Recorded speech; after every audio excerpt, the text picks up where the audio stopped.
तो उच्च शिक्षा में बदलाव लाने के लिए प्रदेश की महामहिम राज्यपाल जी के द्वारा सुधार करने का पुरजोर प्रयास किया जा रहा है। राज्यपाल महोदय जी को अपमानित करने का प्रयास किया जा रहा है और वह जंगल राज में कलेक्टर को दिन दोपहर निर्मम हत्या कर दी गई थी। इन लोगों की आदत सी पड़ गई है कि अनुसूचित जाति को प्रताड़ित करना, और आज जो महामहिम गवर्नर के साथ औकात और हिम्मत पे ये सरकारें आ गई है। भारतीय जनता पार्टी ने हमेशा से दलितों का सम्मान इस देश के अंदर, इस राज्य के अंदर किया है। बिहार का गवर्नर है तो इन्होंने उनके मान सम्मान के साथ खिलवाड़ करने के लिए किसी भी नौकरशाह में इतना औकात नहीं होता है कि बिहार के गवर्नर के साथ अपमान करे। इनको अपमानित करने के मुख्यमंत्री काम करवा रहे हैं। एक नौकरशाह के द्वारा इसका बदला निश्चित लेगा। नमस्कार, मैं पिस्कू साहब बिहार टॉक देख रहे हैं। देखिए, जनक चमार, लखिंदर पासवान समेत जो भी लोग हैं, तमाम जो लोग दलित चेहरे हैं, उनको आज भाजपा कार्यालय में बुलाया गया और उन लोगों के द्वारा एक प्रेस कॉन्फ्रेंस किया गया, जिस प्रेस कॉन्फ्रेंस में उन्होंने साफ तौर पर कहा कि नीतीश कुमार दलितों का अपमान कर रहे हैं। अभी हमारे राज्यपाल, बिहार के राज्यपाल का उनके आईएएस अफसर के द्वारा अपमान करवाया गया है। उन्हें आईएएस अफसर राज्यपाल को एक कैसे औकात की बात करते हैं, किसके सह पे ऐसे कह रहे हैं, क्या कुछ पूरा मामला है, पहले आप उनके बयानों को सुने। बिंदु है कि बिहार सरकार के बड़े और छोटे भाई की जब जब सरकार बनती है, खास करके अनुसूचित जाति और जनजाति के ब्लॉक स्तर के पदाधिकारी हो, जिले स्तर के पदाधिकारी हो, प्रदेश स्तर के पदाधिकारी हो, खास करके अपमानित और प्रताड़ित करने का ये सरकार में देखने को मिलता है। जैसे आपने देखा होगा, गत ही दिन जो उच्च शिक्षा में बदलाव लाने के लिए प्रदेश की महामहिम राज्यपाल जी के द्वारा सुधार करने का पुरजोर प्रयास किया जा रहा है, लेकिन यह सरकार की बैठी हुई मुखिया के इशारे पे, मुखिया के बताए हुए रास्ते पे कहीं ना कहीं अनुसूचित जाति के बीच से आने वाले महामहिम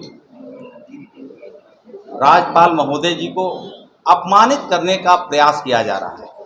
आदतन सी पड़ गई है, ये वर्तमान मुखिया मुख्यमंत्री जी हों या जिनके साथ इनकी सरकारें चल रही है, बड़े भाई, उनके भी शासन काल में ये देखा जा रहा था कि जब जब इनकी शासन में अनुसूचित जाति जनजाति का वो डीएम हो या एसटी हो, प्रताड़ना झेलना पड़ा था। उदाहरण स्वरूप मैं बताना चाहता हूँ, गोपालगंज जिला से मैं आता हूँ और गोपालगंज जिला एक अनुसूचित जाति का ही बेटा कलेक्टर हुआ करते थे। वो जंगल राज के जमाना था और वो जंगल राज में कलेक्टर को दिन दोपहर निर्मम हत्या कर दी गई थी। तो मुझे लगता है कि इन लोगों की आदत सी पड़ गई है कि अनुसूचित जाति को प्रताड़ित करना। गांव के गरीब किसान, दलित, शोषित, पीड़ित, वंचित परिवार के लोगों को परम पूज्य बाबा साहब डॉक्टर बी.आर. अम्बेडकर जी के संविधान के बदौलत समतामूलक समाज बनाने का उन्होंने सपना देखा था। सबके बच्चों को पढ़ने लिखने का उन्होंने अधिकार दिया था। लेकिन एक तरफ बाबा साहब डॉक्टर बी.आर. अम्बेडकर के दिव्य प्रदत्त अधिकार को भारतीय जनता पार्टी के तत्वाधान में देश के यशस्वी प्रधानमंत्री आदरणीय नरेंद्र मोदी जी के नेतृत्व में है। वो गांव किसान के, गरीब, दलित, शोषित, पीड़ित के बच्चे हो या प्रदेश का बच्चा हो या देश के नौजवान हो, सबको पढ़ने लिखने का, रोटी, कपड़ा, मकान, आवास, शिक्षा, सुरक्षा का सम्मान देने की बात करते हैं और पूरा भी करते हैं। लेकिन वहीं बिहार प्रदेश के जन्मे आपके बीच में जनक चमार, मैं बताना चाहता हूं, बड़ी दुर्भाग्य की बात है कि डीएम एसपी के साथ इन लोग करते ही थे। आपने देखा होगा उनकी सरकार में जो बीबी विश्वास के साथ, चंपा विश्वास के साथ जो प्रवृत्ति सरकार में हुआ है, और आज जो महामहिम गवर्नर के साथ औकात और हिम्मत पे ये सरकारें आ गई है। और ये किसी सचिव को इतनी हिम्मत नहीं है कि किसी महामहिम को इस तरह हिम्मत दिखाने की बात करें। ये तो बिहार के मुख्यमंत्री नीतीश कुमार जी के इशारे पर अनुसूचित जाति को बदनाम करने के प्रयास किया जा रहा है, डराने धमकाने की काम किया जा रहा है। मुझे लगता है कि ये बिहार के तमाम दलित समाज के लोग यह बात को देख रहा है। एक तरफ आप बाबा साहब अम्बेडकर की बात करते हैं, एक तरफ दलित वंचित की बात करते हैं, एक तरफ दलित और महादलित को बांट करके वोट की राजनीति करते हैं, दूसरे तरफ इस वर्ग के बेटा और बेटी पढ़ लिख करके IAS IPS बनता है और सामाजिक मुख्य धारा में राजनीति के प्लेटफॉर्म पे आता है, तो उसको आप कहीं ना कहीं प्रताड़ित करने का काम करते हैं। ये प्रदेश के लोगों ने देखा है कि अनुसूचित जाति का बेटा जीताराम मांझी जी जब बिहार पटल पे जो मुख्यमंत्री के कुर्सी पर बैठे थे तो उनको किस तरह से बिहार के मुख्यमंत्री जी ने बेइज्जत करके उनको कुर्सी से बेदखल किया गया था। तो मुझे लगता है कि ये बिहार प्रदेश के अनुसूचित जाति के लोगों को यह समझ आ गई है। अब बिहार प्रदेश में चाचा और भतीजा या बड़े भाई या छोटे भाई की जो सरकार है, अब बहुत दलितों को, अनुसूचित जाति जनजाति भाई और बहनों को ये सरकार गुमराह नहीं कर सकती है। आने वाले दिनों में जिस तरह से IAS IPS हो या बिहार के महामहिम राज्यपाल महोदय हो, जिस तरह से अपमान की घूंट आपने पीने के लिए मजबूर किया है, इसका जवाब बिहार प्रदेश के अनुसूचित जाति जनजाति भाई बहन निश्चित रूप से लेगा। मुझे लगता है कि इतनी बात कहने के लिए आप लोगों के सामने मुझे आना पड़ा।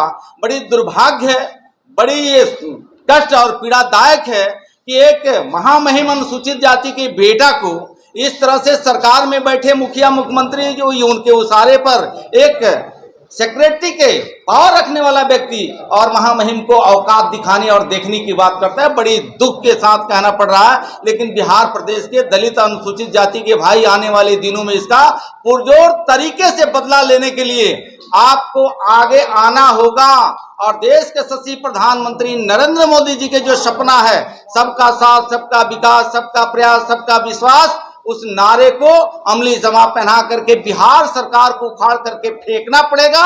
तब जाकर के बिहार प्रदेश में दबे कुचले वंचित समाज के लोगों को, अनुसूचित जाति जनजाति, दलित और महादलित परिवार में जन्मे बेटा बेटी राजनीति करने वाले लोगों को सम्मान भारतीय जनता पार्टी के तत्वाधान में हो सकता है। धन्यवाद। देखिए, दलितों को अपमानित करना ये बिहार सरकार के लिए, खासकर बिहार के मुख्यमंत्री नीतीश कुमार जी के लिए कोई आज की बात नहीं है, नई बात नहीं है। भारतीय जनता पार्टी ने हमेशा से दलितों का सम्मान इस देश के अंदर, इस राज्य के अंदर किया है। जब देश में 2014 में नरेंद्र मोदी जी के नेतृत्व में देश में सरकार बनी तो रामनाथ कोविंद, एक दलित का बेटा को भारतीय जनता पार्टी ने देश का राष्ट्रपति बनाया, जो कि पहले बिहार के गवर्नर थे। रामनाथ कोविंद जो कि बार बार नीतीश कुमार जी के अधिकारों पर हनन करने का हमेशा कोशिश इनका प्रयत्न रहा करता था, लेकिन भाजपा ने उस समय भी दलित के बेटा को देश का गवर्नर बना दिया, राष्ट्रपति बना दिया। पुनः अभी दोबारा 2019 के चुनाव के बाद तो देश में भारतीय जनता पार्टी की सरकार बनी और दुनिया का सबसे लोकप्रिय नेता, विश्व के सबसे सर्वाधिक लोकप्रिय नेता नरेंद्र मोदी के नेतृत्व में जब सरकार बनी तो पुनः एक दलित, महादलित, एक द्रौपदी मुर्मू जी, आदिवासी, हमारी देश के महादलित की बेटियां को देश के प्रधानमंत्री या भारतीय जनता पार्टी ने देश के राष्ट्रपति बनाया। इसके बाद जब अभी मुख्यमंत्री जी को लगा कि बिहार में एक महादलित का बेटा बिहार का गवर्नर है, तो इन्होंने उनके मान सम्मान के साथ खिलवाड़ करने के लिए इस प्रकार के साजिश के तहत अपने अधीनस्थ कर्मचारी और पदाधिकारी चाहे IAS हो, IPS हो, वह नौकरशाह है। और किसी भी नौकरशाह में इतना औकात नहीं होता है कि बिहार के गवर्नर के साथ अपमान करे, लेकिन उसके पीछे निश्चित रूप से नीतीश कुमार जी, बिहार के मुख्यमंत्री जी का जैसा संगत हुआ है, वह संघत का परिणाम है। RJD के साथ उनको संपर्क हुआ है, दीवाने जो जंगल राज की सरकार थी, कहता है लोग जैसा संगत होता है जैसा उसी का प्रभाव आप पर पड़ता है, तो लगता है नीतीश कुमार जी पर वैसा संघत का प्रभाव पड़ा है।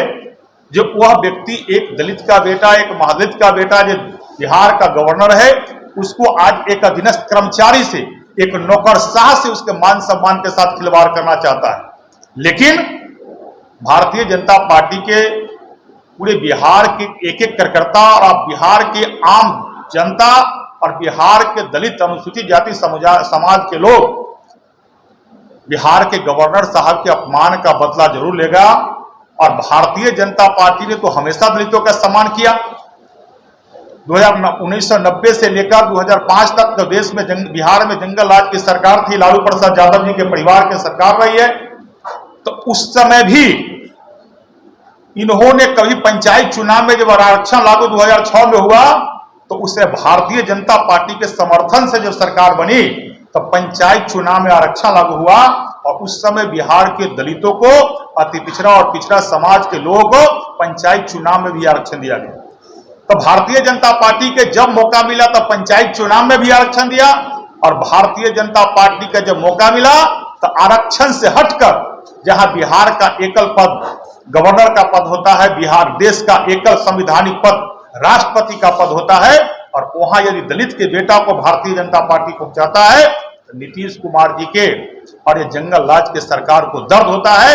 तो एक कर्मचारी पदाधिकारी से शिक्षा विभाग के जो सेक्रेटरी सचिव है उससे अपमानित कराने का काम करते हैं। लेकिन बिहार के दलित समाज के लोग, ये तो नीतीश कुमार जी ऐसे भी बाबा साहब डॉक्टर भीमराव अंबेडकर जी के बनाया हुआ जो संविधान है उसमें केवल अनुसूचित जाति है। वोट के कारण बिहार के दलितों को इसने बांटने का काम किया, लेकिन बिहार के दलित इनको ललो चप्पो से बटने वाला नहीं है। आने वाला 24 के चुनाव जो है, एक दलित के बेटा जो बिहार का राज्यपाल है, इनको अपमानित करने के मुख्यमंत्री काम करवा रहे हैं एक नौकर शाह के द्वारा, इसका बदला निश्चित लेगा। और भारतीय जनता पार्टी के एक एक कार्यकर्ता इस बात के लिए खड़ा है कि हम दलितों के कोई अपमान करेगा, मान सम्मान के खिलवाड़ करेगा तो मैं इसे बख्शने वाला नहीं हूं। बिहार की जनता इस बात को देख रही है। इसलिए नीतीश कुमार जी, आज के मीडिया के माध्यम से मैं आपको चेतावनी देना चाहता हूं। एक दलित का बेटा लखिंदर पासवान, आप बिहार के गवर्नर के अपमानित नहीं कर रहे हो, बिहार के दलितों के मान सम्मान के साथ खिलवाड़ करोगे तो ईंट से ईंट बजा देंगे और बिहार के एक एक जनता, दलित समाज के लोग आपको ईंट से ईंट बजा देंगे। बहुत बहुत धन्यवाद। तो आपने सुना साफ तौर पे दलित को लेकर जो भाजपा है पूरी तरीके से एग्रेसिव है और नीतीश कुमार को घेरने की बात कर रही है पूरी तरीके से। 24 हो या 25 हो, ऐसे में अब भाजपा ने पूरी तरीके से कमर कस ली है कि हमारे समाज के लोगों का अगर अपमान होगा तो नीतीश कुमार का ईंट से ईंट बजा देंगे। बहरहाल इस खबर में इतना ही। इसी तरह तमाम खबरों हमारे साथ बने रहे। अब बिहार टॉक देख रहे हैं। ऐसे ही खबरों के लिए जुड़े रहे बिहार टॉक से। यूट्यूब पर लाइक और सब्सक्राइब करें, बेल आइकन जरूर दबाएं। फेसबुक, ट्विटर और इंस्टा पर फॉलो करें। धन्यवाद।